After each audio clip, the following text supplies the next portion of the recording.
Please note these are a form of social commentary and not in any way meant to put down the ideas and ideals of any political or gender identity. You are all fair game in the eyes of the wicked, and we see you. Here we go. Here we go. Here we go. Here we go. Oh shit! A pickle Rick! Motherfucker! You are now watching Useless Gaming episode STS. You want to do this with your own risk. Because it leads to the future. Not a future that will be, but one that might be. This is not a new world. It is simply an extension of what began in the old one. It has patterned itself after every dictator who has ever planted a written imprint of boot on the pages of history since the beginning of time. Dog will hunt. Fuck, suck, and eat butt. Stupid. Yeah, what? Very stupid, stupid. Welcome to the desert of the real.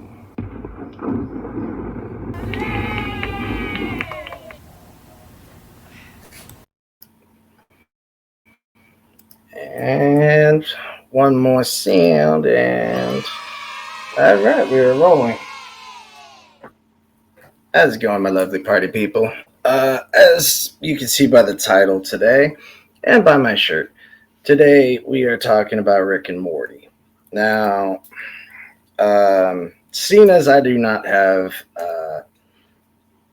I have a fear of the new season. I'm still waiting for it to come out on streaming.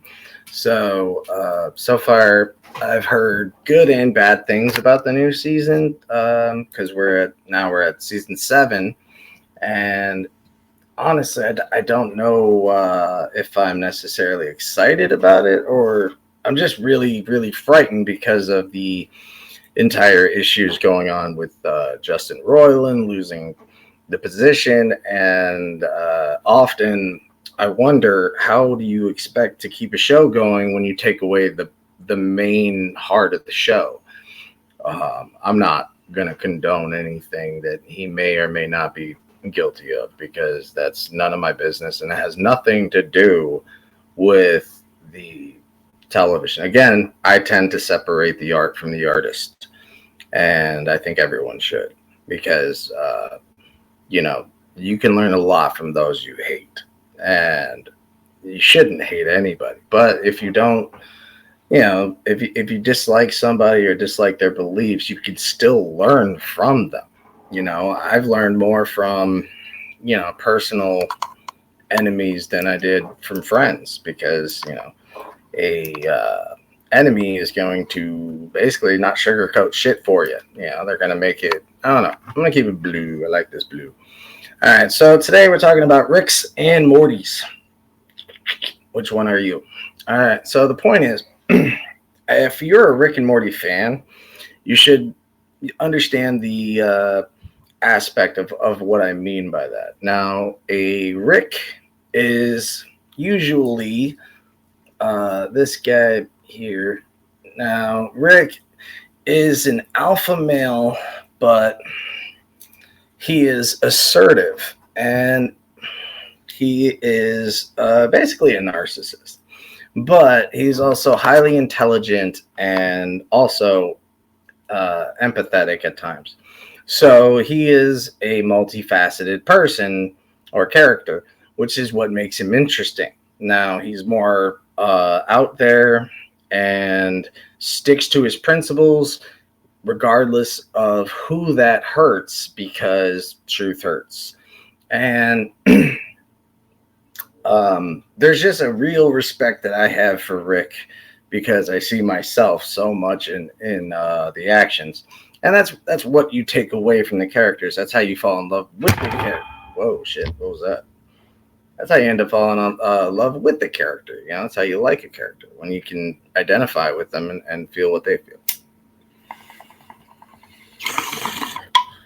So, in that aspect, we're going to see exactly which type of personalities match with this. Now, even if you're not a fan of the show, you could still be a fucking Morty.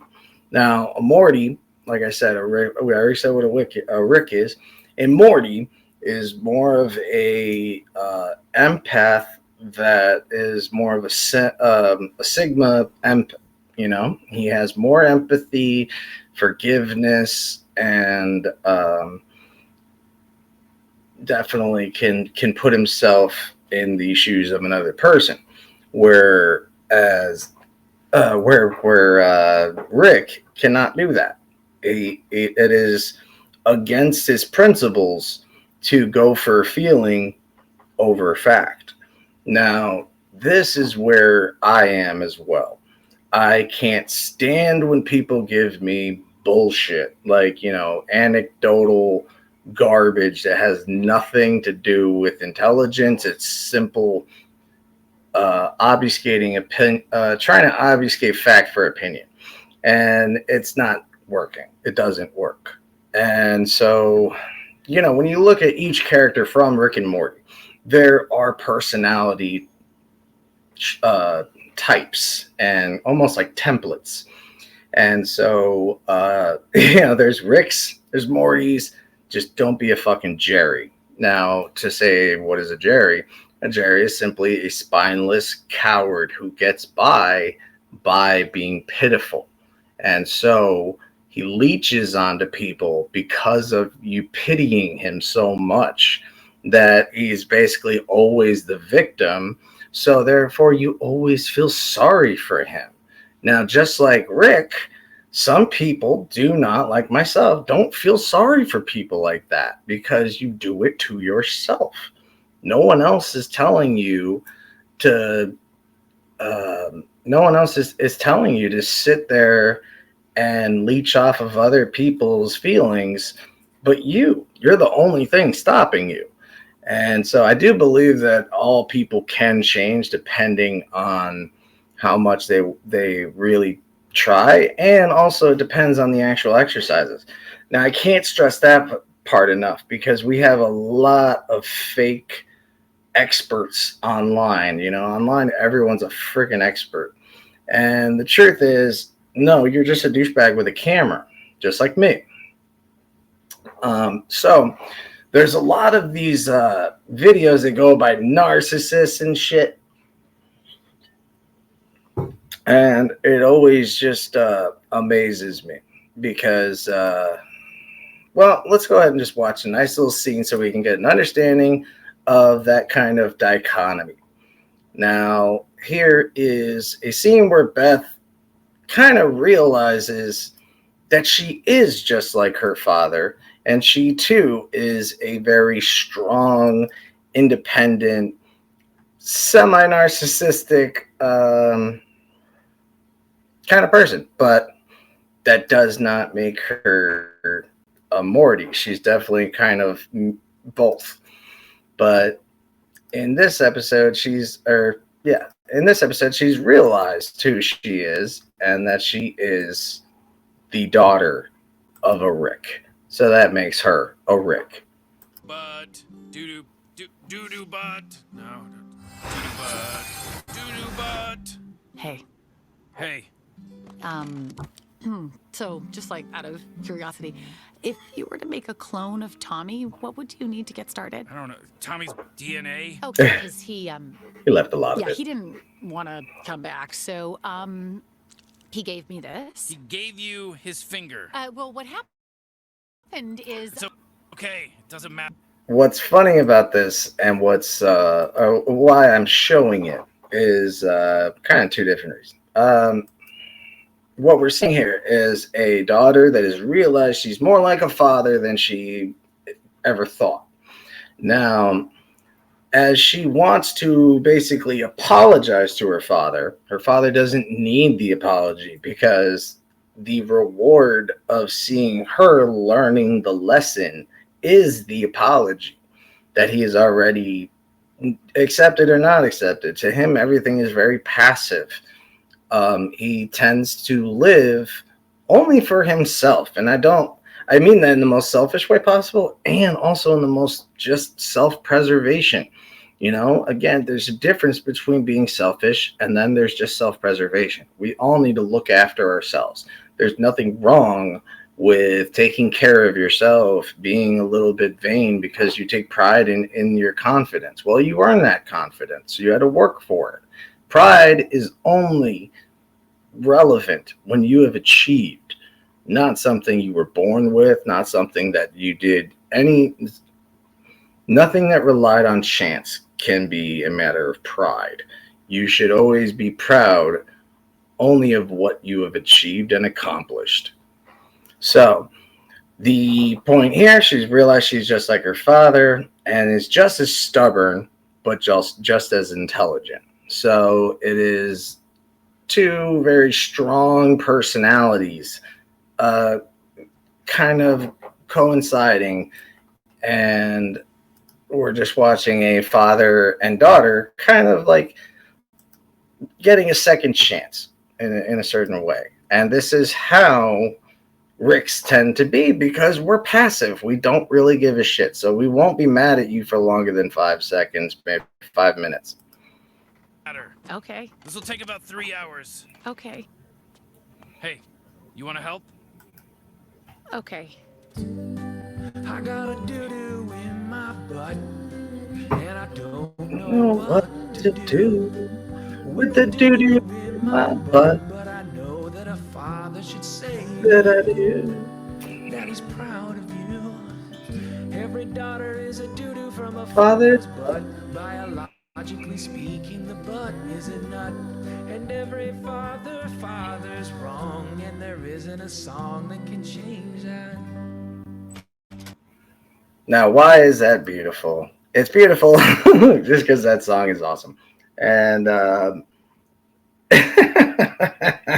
it's funny because we inherit so much from our families. We inherit so much from our fathers. And so there's a lot of interesting things to see, like out of people's behaviors, how they turn out and stuff like that. Now, another instance is when we see Rick and Morty playing the game Roy. All right. Now, here's another situation where we have, I think this one should show more of Morty, but again, there's a video game that's called Roy, and you basically get a chance to live a life that will be very, very quick, but to you will feel like a lifetime. And it's such a mind fuck that, of course, Morty, being the, not it being kind of semi-simple, he's a pretty simple person. So being that simple person that he is, he doesn't, I don't know, appreciate the seriousness. I really don't know how to explain it. So he doesn't seem to understand the will of control, or the control that free will really gives you, the autonomy that you actually have, and that you are not bound by any social norm or any kind of way that society can make you feel. You don't have to be a part of it. So we're going to check out, this is the scene, Blitz and Chips, when they're playing Roy. And the difference that we're making here is showing the difference between what would you do with that second chance? Would you end up living the same life? Would you end up being the same person? Or would you just simply go to Noon at Blips and Chips! Oh, this place is the best. It's got beer, games, prizes, and you can never tell what time it is. You sold a gun to a murderer so you could play video games? Yeah, sure. I mean, if you spend all day shuffling words around, you can make anything sound bad, Morty. True. Here, check this out. Roy, what's wrong? I had a nightmare. I was with an old man. He put a helmet on me. It's just a fever. Get some sleep. I don't want you missing school on Monday.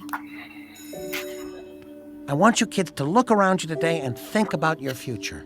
Now is the time in your life when anything is possible. Spiraling perfectly, it's going to be caught by Roy Parsons. Roy Parsons is at the 20. Now he's at the 10. Nothing can stop Roy the Rocket. Touchdown!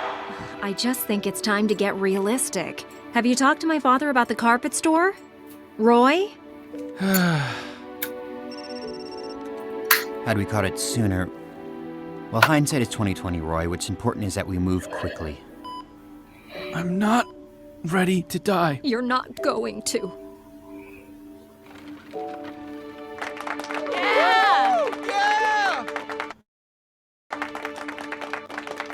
Now, you see, I know that this is obviously, if you know where this episode is going, I just want to take a second to see that, what he's doing is basically getting this, without knowing it, he had a second chance at life by playing this little video game.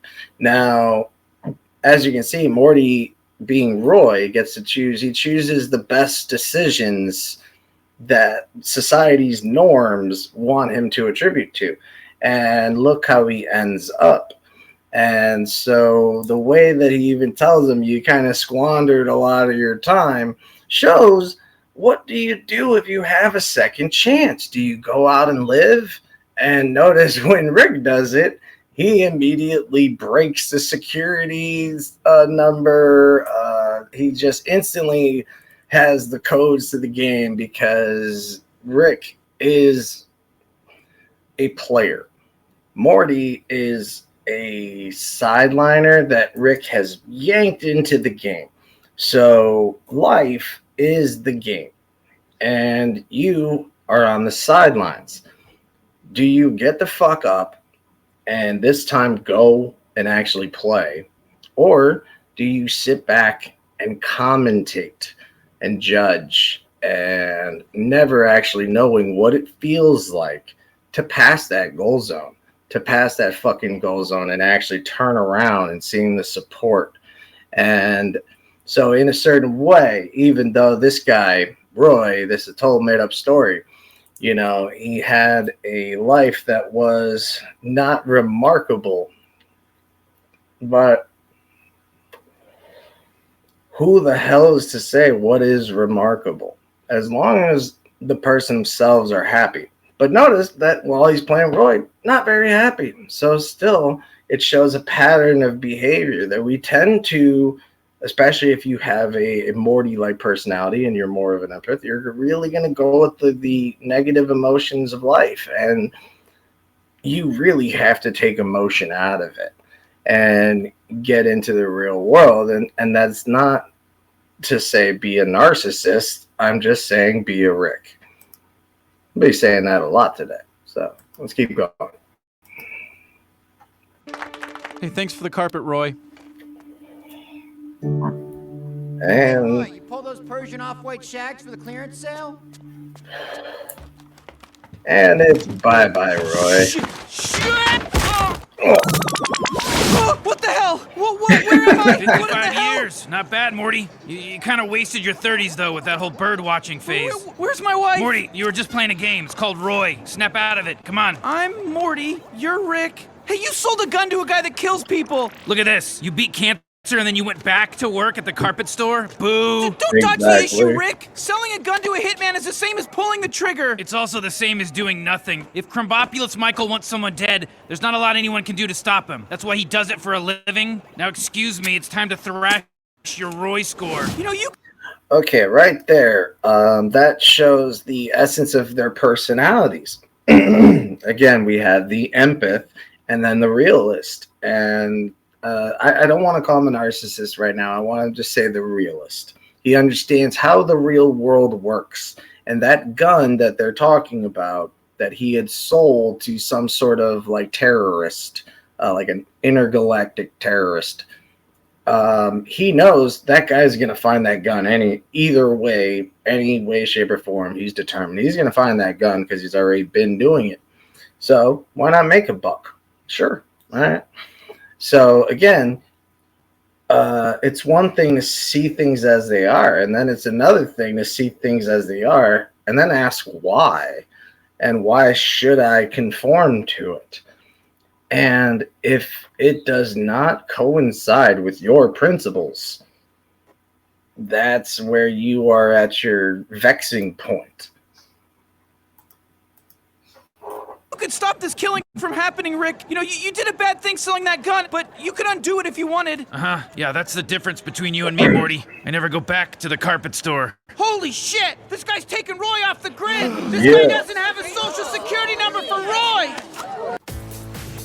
So it's obviously showing you that he does not care. There is no stopping Rick. Rick is one way, and he's a fucking one-way train, and whatever is in his way will get hit.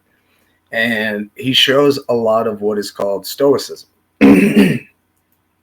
Now, stoicism is an entire way of life. To be a proper stoic, you do not judge those based on that. I mean, like, that's not really. Actually, yeah, Rick would be a great version of stoic because he doesn't care one way or the other. And he is a good judge of character. He can look at you and read you, and that's what you need to do in real life. So there are a lot of people that make these videos about narcissism, antisocial behavior disorder, and, have absolutely no idea what they're talking about because they don't actually have a degree. And so they basically are giving you anecdotal bullshit, meaning they are giving you shit that worked one time for one other person. And that is not how life works. Life works in repetition. Okay. If you drop if you have a quarter in your hand and you could have sworn it was in your hand a second ago and it's gone, you probably dropped it and didn't know. And to say that that's a disappearing quarter simply because one time that shit happened, so therefore all quarters can disappear, is a very irrational way to look at life and look at objective reality and say, wait a minute, I have to be here. I'm already a part of this. So what kind of effect do I want to leave on it? Do you want to leave a smudge, or do you want to leave your fucking name and piss on the snow? That's really it. And so then we have people like what I like to call Facebook, Twitter tough guys. So let's look at this guy, Ian Miles Cheong. He is a douchebag, and I mean douchebag. So let's go ahead and look at his shit. Now, one of the things that really, really pissed me off about him was his judgment on this guy. Okay? Now, this happens every goddamn day. And these giant conglomerates, these big corporations that make trillions of dollars and don't necessarily require all of my attention and fucking, these guys are good on their own. These are fucking conglomerates. These are major, major businesses with a lot of fucking money. So let me just say that, for one, they can spare it. Two, they also make everything half as much as they used to. When you buy a bag of chips now, you get half a bag of chips. 10 years ago, you had half a bag of chips. Now you're down to like probably like 1/3 of a bag of chips. And I've noticed this every year. The bags, or at least every 5 years, it seems like the bag of chips, even the 25-cent bags, are gone. Now you have to pay $1.89 for what used to be $1 bag of chips. There were always $1 bags of chips, Fritos, whatever. If you had $1, you were good. They have made it where $1 doesn't get you a goddamn thing. So again, are you going to take things as they are, or are you going to see them as they are and ask why? And fuck that. So now watch this guy being a complete Rick. Hey, Jim. Look at this detergent. What you mean it feel empty? Look, man. Damn. Half. Hey, About three-quarters of a bottle. Add this to this. So he gonna add that to it. Hell no. There ain't nothing wrong with it. There ain't nothing wrong with that. Only black people. Look at this. Only black people. Make sure you feel it all the way up to the top. All the way up. Hell, All the way you up. don't feel it all the way to the top, girl. Thank you. That's what I'm talking about. Mm-hmm. Mm-hmm. Put it back. Put it back. Let Ian Miles Jong buy it. Put it back like it never left. We taking us. Yeah, y'all can take everybody else, but y'all ain't taking us.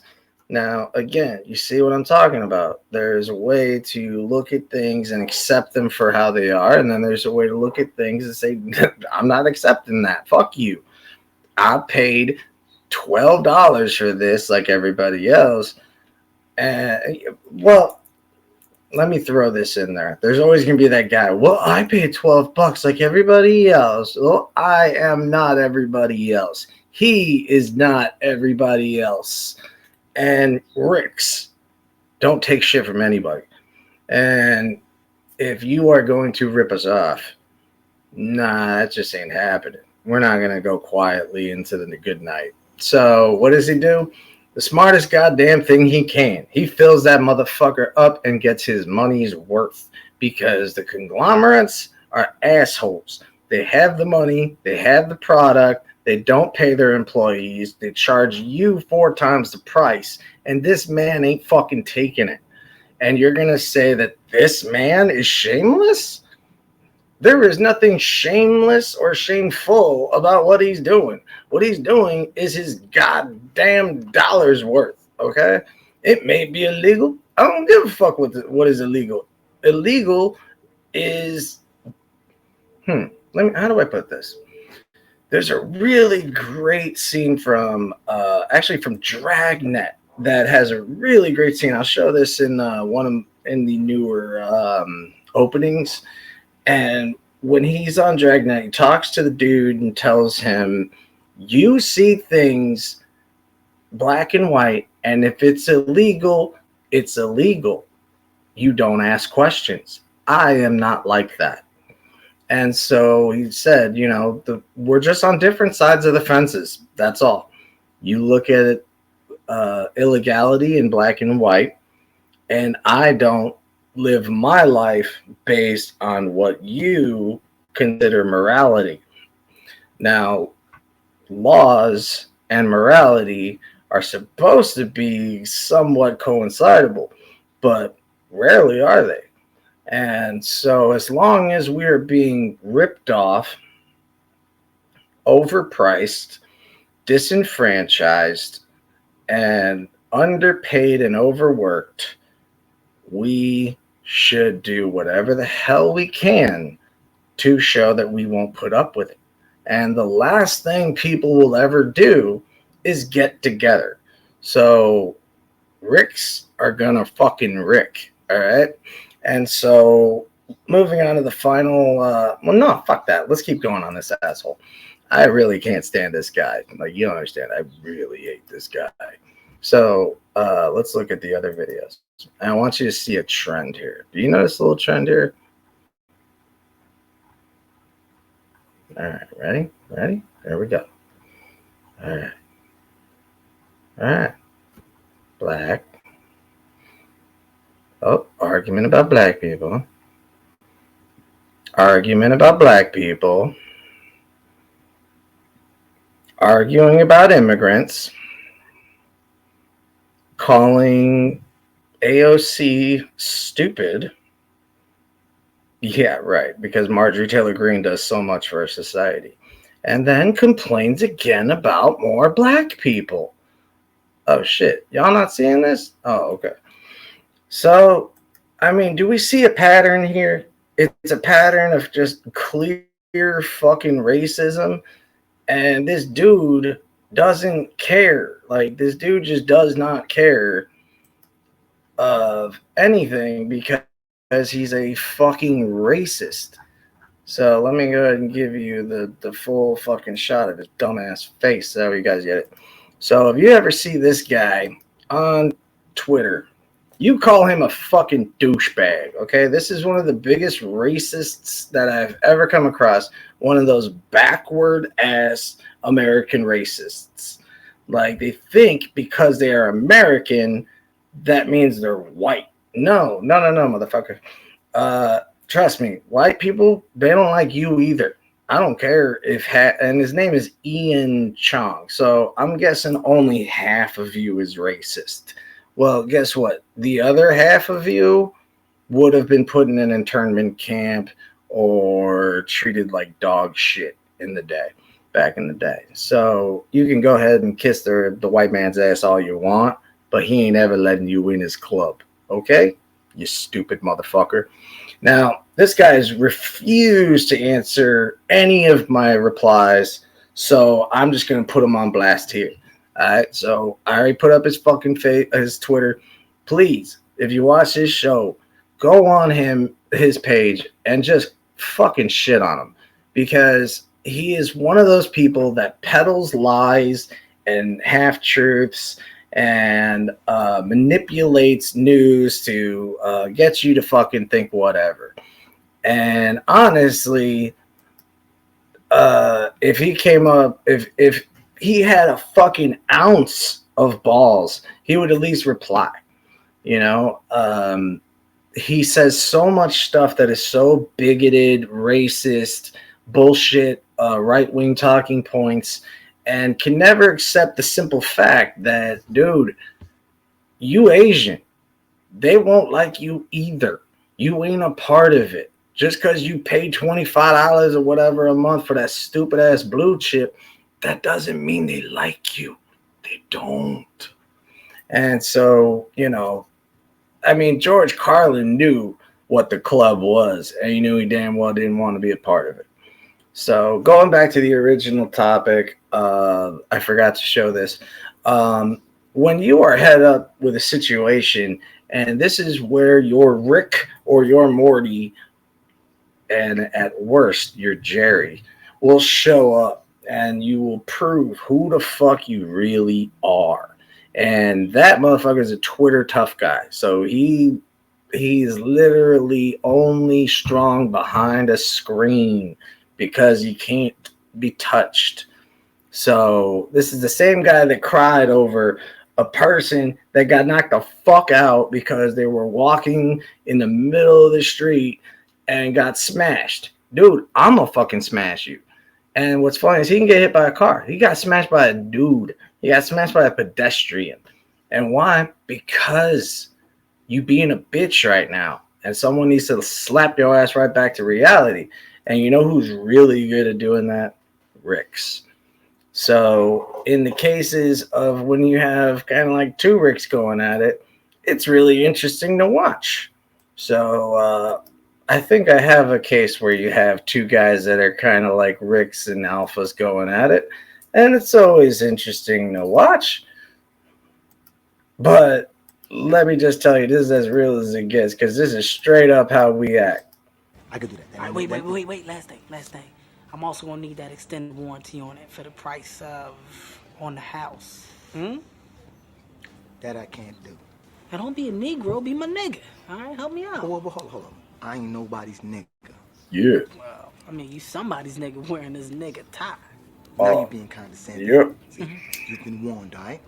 Let's move forward amicably. Okay, well, check this out. First of all, you throwing too many big words at me. Okay, now, because I don't understand them, I'm gonna take them as disrespect. Watch your mouth and help me with the sale. Okay, see, now you found yourself a nigga. You were looking for a nigga? Nigga here now, see? Okay. That's what I'm talking about. Then Nick, fire off. Nick, this shit just got rigged. What you gonna do, bitch? I'm gonna tell you what. I'm gonna do. You know Luca Perry from 20th and 25th? You ever heard of Rolling 20s, nigga? Since I was 16, nigga. You know what I'm saying? Frosty. You know what I'm saying? Spoon, nigga. We fuck dwarves in the ass. Nigga, this guy here don't gotta be taller. Pull a trigger off of somebody's face. Oh, please, nigga, back up. What's up?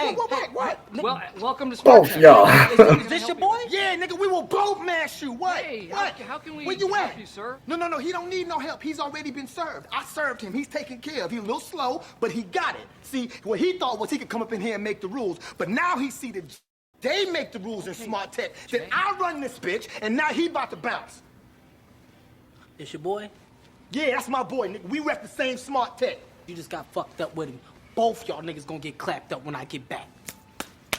Both y'all niggas. It's so fucking bad. Yeah, well, aim high, Willis. Aim high. Please don't do this.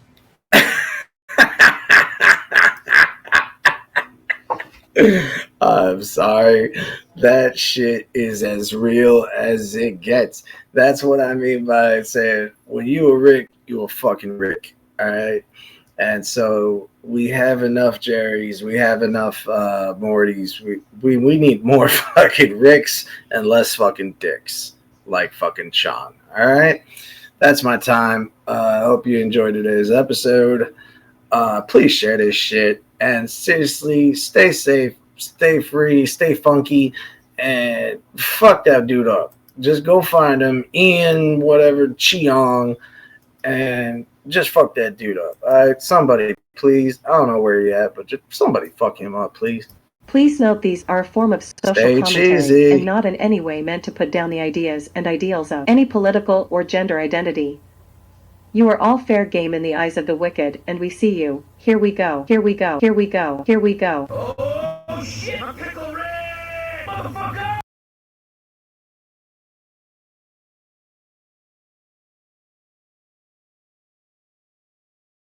You are now watching the useless gaming episode of STS. Launch into history at your own risk. Because it leads to the future. Not a future that will be, but one that might be. This is not a new world. It is simply an extension of what began in the old one. It has patterned itself after every dictator who has ever planted a written imprint of boot on the pages of history since the beginning of time. Fuck, suck, and eat butt. Stupid. Yeah, what? Very stupid. Welcome to the desert of the real.